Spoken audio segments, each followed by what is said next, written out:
प्रियंका गांधी ने वायनाड से चुनाव लड़ने की घोषणा करके प्रधानमंत्री नरेंद्र मोदी जी की टेंशन को डबल कर दिया है। प्रधानमंत्री मोदी को संसद में अब तक केवल राहुल गांधी से जूझना पड़ता था, लेकिन अब कांग्रेस की राजनीति का रथ राहुल और प्रियंका दो पहियों पर दौड़ने वाला है। प्रियंका गांधी का चुनावी आगाज कितना सफल होगा, उनकी परफॉर्मेंस कैसी रहेगी, इस बारे में आज हम अपना ज्योतिषीय विश्लेषण करने जा रहे हैं। भाई बहन की ये जोड़ी भारतीय राजनीति में नरेंद्र मोदी जी और बीजेपी के खिलाफ कितनी सशक्त साबित होगी और कांग्रेस प्रियंका गांधी को वायनाड से लड़ाकर क्या संदेश देना चाहती है, इस पर भी हमारी चर्चा केंद्रित रहेगी। पंडित आशीष वत्स जी से जानेंगे कि प्रियंका गांधी का चुनावी भविष्य कैसा रहने वाला और आखिर में कांग्रेस अल्टीमेटली चाहती क्या है। क्या प्रियंका गांधी को वायनाड से चुनाव लड़ाकर राष्ट्रीय राजनीति में लाने के बाद वो उत्तर प्रदेश में भी कोई बड़ा खेल करना चाहती है।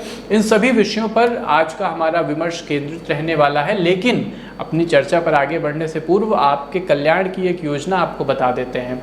करना कुछ नहीं है, बहुत सामान्य सी बात है। इस वीडियो को अपने कॉन्टेक्ट में कम से कम 10 लोगों तक शेयर करिए, फेसबुक पेज पर शेयर करिए, व्हाट्सएप में शेयर करिए, ग्रुप में शेयर करिए और स्क्रीनशॉट जो नंबर आपके स्क्रीन पे मेंशन हो रहा है इन नंबरों पर भेज दीजिए। इतना आप करेंगे तो हमारी तरफ से भगवान भोले शंकर का प्रसाद रूपी रुद्राक्ष बिना किसी कॉस्ट के, फ्री ऑफ कॉस्ट हमारी ओर से आपको पोस्ट किया जाएगा। तो ये हमारी योजना थी, वीडियो को शेयर करिए और लाभ उठाइए। अब बढ़ते हैं अपने मुख्य मुद्दे पर। तो पंडित जी, प्रियंका गांधी न सिर्फ कांग्रेस में बल्कि देश की राजनीति में 2024 के बाद एक बड़ा नाम अचानक से बन गई और अब खुल के कांग्रेस उनको फ्रंट फुट पर बैटिंग करने का मौका दे रही है वायनाड से। क्या कहना है आपका, क्या उनका भविष्य है? स्वस्ति श्री गणेशाय नमः। नमस्कार साथियों, आप सभी के हृदय में विराजमान उस नारायण स्वरूप को मैं पंडित आशीष वत्स लखनऊ से हाथ जोड़ करके प्रणाम करता हूँ। शिवम जी, प्रियंका जी के बारे में आपने जो भी प्रश्न पूछे हैं, क्योंकि अभी कुछ दिनों पहले जब ये घोषणा नहीं हुई थी तो मैंने आपको बताया था कि वायनाड से पॉसिबिलिटी है कि प्रियंका जी चुनाव के लिए लड़े। और आपने कहा था 200% ये चांस है, हमने ये भी कहा था। लेकिन घोषणा अभी जो है कल हुई है, नहीं कल ही घोषणा हुई है। तो अब देखते हैं, हम कोई भी बात करेंगे ना तो हमारे पास जन्म कुंडली का होना बहुत ज़रूरी है। तो प्रियंका जी की जन्म कुंडली जानते हैं, राहुल जी से छोटी हैं। तो इनकी मिथुन लग्न की कुंडली है और वृश्चिक राशि है प्रियंका जी की। बेसिकली मिथुन लग्न जो होता है ये वायु तत्व का लग्न होता है और जो वृश्चिक राशि होती है ये जल तत्व की प्रधान राशि होती है। अब ये देखिए कि लग्न भाव के लॉर्ड जो बनते हैं सप्तम भाव में चले गए, 7वें भाव में चले गए हैं। तो 7वां भाव जो होता है ये पार्टनर का भी भाव होता है, ये गठबंधन में भी जो पार्टनर होते हैं उनका भाव होता है। तो तमाम ऐसे गठबंधन जिनको राहुल गांधी जी मैनेज नहीं कर पा रहे थे उनको प्रियंका जी ने जो है अपने एंड से मैनेज किया है। पहली चीज ये देखिए, मतलब गठबंधन की राजनीति में इनकी भूमिका बहुत महत्वपूर्ण रही है जी।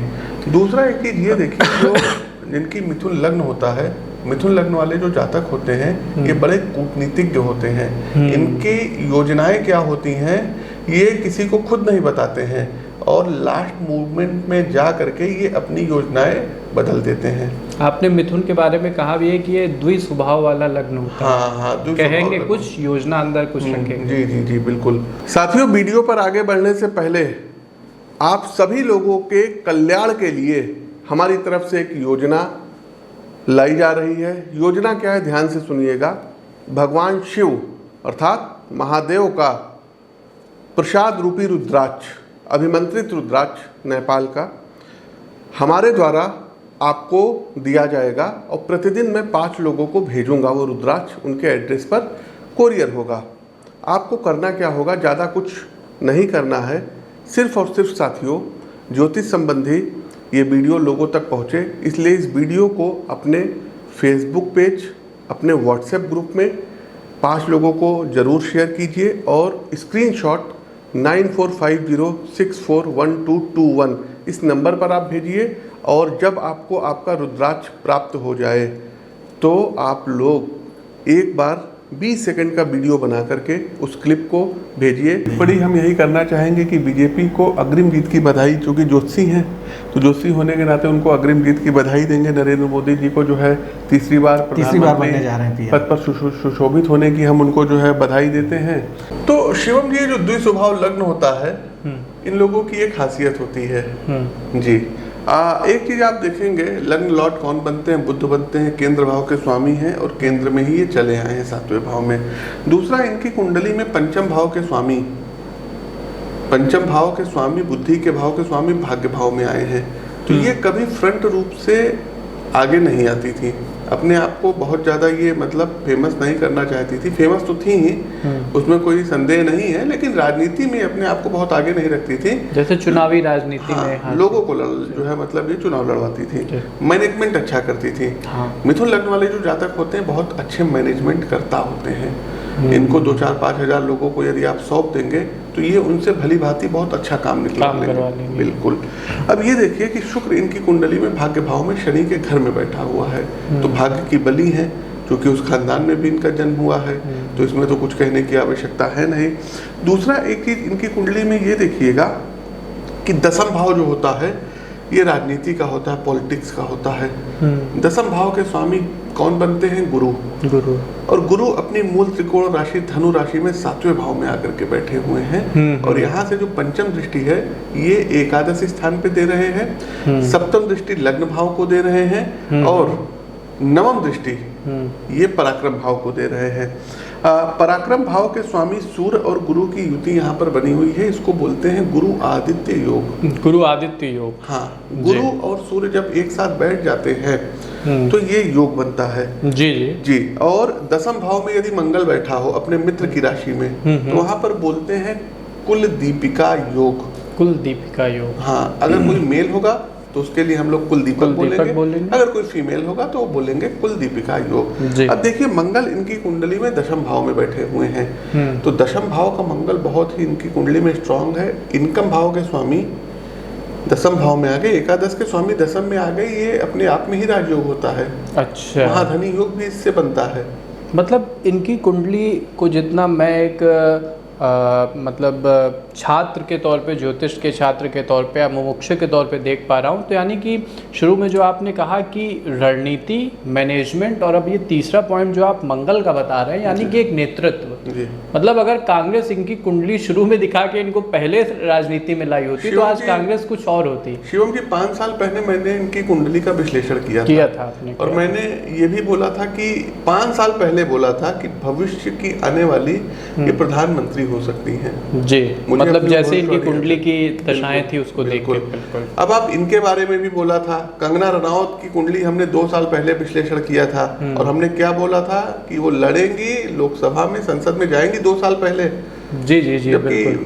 ना उनकी कोई घोषणा हुई थी, ना उनको कुछ जाना था, लेकिन 2 साल पहले बोले थे। तो ये देखिए कि इनकी कुंडली में इनकम भाव के स्वामी आ गए दसम भाव में। इस समय वर्तमान समय में जो इनकी महादशा चल रही है ये 11 मार्च 2024 से सूर्य की महादशा प्रारंभ हो गई है, और सूर्य की ही महादशा में 28 जून 2024 तक सूर्य की अंतरदशा है। सूर्य के बाद शिवम जी जो इनकी अंतरदशा आएगी वो क्रमशः चंद्रमा की होगी, मंगल की होगी, राहु की होगी। जी जी। तो सूर्य की महादशा में चंद्रमा की जैसे दशा आएगी, ये लगभग कितने टाइम पीरियड का मामला है आज से अगर हम इसको काउंट करें तो? आज से अगर आप काउंट करेंगे तो 28 जून 2024 तक तो सूर्य की महादशा में मंगल की अंतरदशा है। फिर 28 जून 2024 से और 28 दिसंबर 2024 तक ये चंद्रमा की महादशा रहेगी, और 28 दिसंबर 2024 से 5 मई 2025 तक मंगल की अंतरदशा। ध्यान दीजिएगा। और सूर्य की महादशा में चंद्रमा की जब अंतरदशा आएगी तब ये लोकसभा में पहुंचेंगे, ये भी जान जाइए। मतलब 28 जून 2024 के बाद ये जाएंगे। हाँ, ये तो चुनाव भी इसी के करीब। और दूसरा आपने पूछा था कि वायनाड से जो ये खड़ी हो रही हैं तो क्या होगा, क्योंकि है क्या कि सत्ता पक्ष हो गया और वहाँ की जो लोकल अलायंस वगैरह होगी वो मतलब जो है एकजुट हो करके इनके विपक्ष में, विपक्ष में कि इनको किसी तरीके से हरा करके राहुल के खिलाफ भी कैंडिडेट वहाँ लेफ्ट ने उतारा था। हाँ, तो ये होगा कि एक स्पष्ट मैसेज दिया जाए तो हमारे हिसाब से अभी जो प्रियंका गांधी की दशा चल रही है, सूर्य की महादशा चल रही है, सूर्य पराक्रम भाव के स्वामी हैं, केंद्र में बैठे हुए हैं, गोचर में भी इनके लिए शुभ है, लग्नेश के मित्र भी बनते हैं, राशि स्वामी के भी मित्र बनते हैं। तो सूर्य की महादशा इनके लिए बहुत ही मतलब गुड न्यूज़ लेकर के आई है। प्रियंका गांधी जी यदि वायनाड से चुनाव लड़ती हैं तो 200% हमने कहा था टिकट इनको मिलेगा, आज हम 500% कहते हैं कि जीतेंगे। अच्छा, एक ये तो पंडित जी हो गया कि वो जाएंगी लोकसभा, और जब प्रियंका गांधी पहुंचेंगी लोकसभा तो वहां कांग्रेस में बनेंगे 2 ध्रुव। हाँ, एक राहुल गांधी, एक प्रियंका गांधी। अब एक बात और हम आपको बताएं जी, क्योंकि कुंडली के अनुसार इंटरेस्टिंग होगा देखना। कुंडली के अनुसार भाई बहनों में बहुत ज्यादा नहीं बनती होगी, वैचारिक मतभेद ज्यादा रहते होंगे। ये हमारा अपना मानना है, कुंडली देख के हम बताते हैं, एक्चुअल क्या है हमको नहीं पता है, लेकिन एक कुंडली के अनुसार मैं बता रहा हूँ। शिवम जी, जन्म कुंडली में एकादश भाव, एकादशेश जो होते हैं, ये अपने बड़े भाई बहनों को रिप्रेजेंट करते हैं, समझ रहे हैं। एकादशेश मंगल 10वें भाव में तो बैठे हैं, लेकिन आप जब इनकी लग्न कुंडली देखेंगे, जिसको कि हम लोग बोलते हैं D1 चार्ट, तो D1 चार्ट पर मंगल पर केतु की 9वीं दृष्टि पड़ रही है। सबसे पहली बात तो ये है।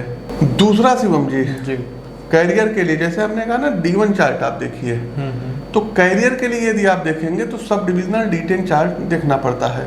अब D10 चार्ट पर कौन सा लग्न उदित हो रहा है, तो धनु लग्न बन रहा है D10 चार्ट में, और तुला राशि बन रही है। अब गुरु कहाँ पर बैठे हुए हैं D10 चार्ट में, ये लग्न में ही बैठे हुए हैं। गुरु स्वामी कहाँ के बनते हैं, 4थे भाव के स्वामी बनते हैं। 4था भाव पब्लिक का भाव, जनता का भाव, पब्लिक के अंदर जा करके चुनाव लड़ने का भाव, और वहां अपना कौशल दिखाना, वहां अपना कौशल दिखाने का भाव। आपको पब्लिक कितनी पॉपुलैरिटी करती है, जो है प्रसिद्धि आपकी क्या है, ये 4था भाव दिखाता है। 4थे भाव के स्वामी लग्न में बैठे हुए हैं गुरु, एक शुभ संकेत प्रियंका जी के लिए है। हमने कहा ना कि 500% है जीतेंगी, तो ये वायनाड से चुनाव जीतेंगी। अच्छा, क्या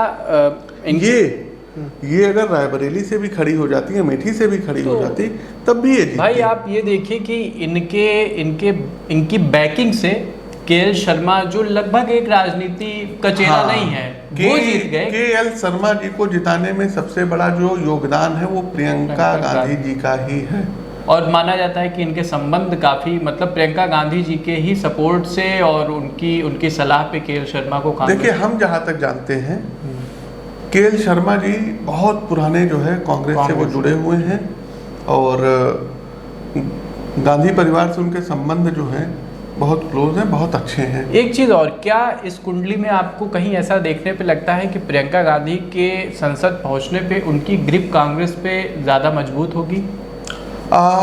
नो डाउट मजबूत होगी, बिल्कुल मजबूत होगी बतौर नेता, क्योंकि अभी तक राहुल गांधी, देखिए, एक महिला नेत्री के रूप में प्रियंका गांधी जी बहुत अच्छे से एक मजबूत विपक्ष की भूमिका जो है ये निभाते हुए दिख रही हैं, और हमें कोई अतिशयोक्ति नहीं होगी। हो सकता है आने वाले समय में जो लीडर ऑफ अपोजिशन है ना, उसकी पोस्ट इनको मिले। एक आखिरी क्या कहते हैं जिज्ञासा मेरे मन में और है, उत्तर प्रदेश को अपने आप में एक, आप अगर मिनी लोकसभा कह दें तो कोई बहुत बड़ी बात नहीं है। हाँ, देश है और मिनी लोकसभा 80 सांसद बहुत बड़ी बात होती है। और कांग्रेस में कहा जाता है, ये कहा जाता है कि ये 2024 का प्रदर्शन कांग्रेस का रिवाइवल है या नहीं है, राजनीतिक रूप से इस पे हमारी बहस नहीं, वो ऐसा मानते हैं। तो क्या 27 में कहीं कुछ इनकी भूमिका आप राज्य की राजनीति में देख रहे हैं, या राष्ट्रीय राजनीति में ही ये रहेंगे? आखिरी प्रश्न हमारा ये। हमारे हिसाब से ये केंद्र के ग्रह केंद्र में ही बैठे हैं, तो ये केंद्र में ही रहेंगे। स्टेट वगैरह में ऐसा कुछ है नहीं। प्रचार वगैरह अच्छे से रहेगा। मैनेजमेंट, हमने कहा नहीं, मैनेजमेंट बहुत अच्छा करते हैं। मैनेजमेंट अच्छा जी, ये लोग अपने लोगों को, जो अपने से मतलब नीचे के लोग हैं, उनको ये बैठा लेंगे। क्या ये चाहती तो सीएम ना बन जाती किसी स्टेट की, बड़े आराम से बन सकती थी, लेकिन वो सब इनको नहीं करना। मतलब अगर हम कहें कि रणनीति और मैनेजमेंट इनकी कुंडली के हिसाब से अगर हम बात करें, मैनेजमेंट के हिसाब से कुंडली बहुत तो अच्छी है। राहुल जी के पीछे भी जो मैनेजमेंट करती है वो यही करती है। ये जो 27 की मैंने जो बात की, तो यानी कि 27 में जो ये अखिलेश जी का और राहुल जी का गठबंधन है, उसके क्रियान्वयन में इनकी मुख्य भूमिका रहने वाली है। हाँ, निश्चित तौर पर रहने वाली है, लेकिन चूंकि वृश्चिक राशि पर शनि की ढैया चल रही है और 2025 तक है, तो हमारे हिसाब से जब तक इनकी ढैया चल रही है तब तक इनको बहुत ज्यादा सावधान रहने की हेल्थ से रिलेटेड जरूरत है। प्रियंका जी को। हाँ, दूसरा कि किसी के साथ भी किसी प्रकार का कोई जो है मतलब हॉट टॉक ना करें जी। अभी थोड़ा सा सावधान रहें, हेल्थ को लेकर के भी रहें जी। तो ये साथियों एक छोटा सा हमारा विश्लेषण था। और ये शिवम जी देखते जाइए, राहु के बारे में तो हमने बात ही नहीं की। राजनीति और राहु का नाम ना हो तो बेकार है। इनकी भी कुंडली में कहीं वो अष्टम राहु बैठा हुआ है। अच्छा। जो पाप ग्रह होते हैं 6, 8, 12 में बहुत अच्छे फल देते हैं। अच्छा। हाँ, 8th हाउस जो होता है ना, ये अनएक्सपेक्टेड चीजों का होता है, अकस्मात होता है। किसी को पता नहीं था और वायनाड से इनका नाम घोषित हो गया। तो ये राहु करा रहा, हमको लगता है रातों रात कांग्रेस ने सोच लिया कि इनको वायनाड से ले जाना है। अब ये हमको नहीं पता, ये सब राहु की माया है साथियों। आप देखिए कितना परफेक्ट विश्लेषण है कि 8वां राहु है, और शायद जो दर्शक हमारे देख रहे हैं, या हम खुद भी, हमको नहीं पता था कि वायनाड से कौन लड़ेगा, और अब वायनाड से प्रियंका जी लड़ रही है। वायनाड के बारे में हमने आपको क्या कहा था, 200%। अगर ये मतलब पंडित जी को कुंडली देख के कहीं इनको अंदेशा मन में था कि ये चीज होने वाली है, तो ये कुंडली के साथ साथ कभी कभी अंदर के सूत्रों से भी खबर पता चल जाती है। कुंडली में लिखा नहीं होता, क्योंकि जब ज्योतिष शास्त्र की जब रचना हुई थी तब ना ये लोकसभा था, ना ये राज्यसभा था, ना मुख्यमंत्री थे, ना प्रधानमंत्री थे, ना राष्ट्रपति थे, तब राजपद होते थे उसी का। तो ये एक बड़ा इंटरेस्टिंग विश्लेषण था। ऐसे ही और इंटरेस्टिंग विश्लेषण देश के राजनेताओं पे, पक्ष पे विपक्ष पे हम लाते रहेंगे, दोनों पे लाएंगे बिना बायस हुए, और एक डीप एनालिसिस की हमारे, चूंकि देखिए हमारे राजनेताओं से हमारे देश का भविष्य जुड़ा है, तो उनकी कुंडली का विश्लेषण करके हम देश की राजनीति को डिफाइन करते हैं, प्रदेश की राजनीति को डिफाइन करते हैं, और आपका जो एक पॉलिटिकल व्यू है, आपका जो एक ज्योतिष का एस्ट्रोलॉजिकल व्यू है, उसको हम ब्रॉड करते हैं। तो आप हमें दीजिएगा सुझाव कि किस टॉपिक पे, किस नेता के विषय में, किस इवेंट के विषय में, या किस सेक्टर के बारे में आप ज्योतिष का ये विश्लेषण चाहते हैं। और सबसे ज़रूरी, इस वीडियो को जम के शेयर करिएगा, कम से कम 10 लोगों को शेयर करिए, और रोज़ हम 5 लोगों को अपनी तरफ से निःशुल्क रुद्राक्ष भिजवा रहे हैं। उनकी जो नामों की लिस्ट है वो हमारे फेसबुक पेज पे अवेलेबल होती रहेगी, डे टू डे अपडेट होती रहेगी, तो आप वहां से देख सकते हैं। फेसबुक पेज के साथ साथ ट्विटर की जो आईडी है, हाँ, पीटी आशीष वत्स, वहां भी हम रोज लिखते रहेंगे कि आज इन बंधुओं को भेजा गया। तो कार्यक्रम आपको कैसा लगा कमेंट सेक्शन के माध्यम से बताइएगा। लाइक, सब्सक्राइब और शेयर आपको करना ही है, क्योंकि रुद्राक्ष हमारी तरफ से आपको मिलेगा। और हमें दीजिए आज्ञा, मिलते हैं अन्य ज्ञानवर्धक कार्यक्रम में। तब तक के लिए आप सबको हमारी जय राम जी की।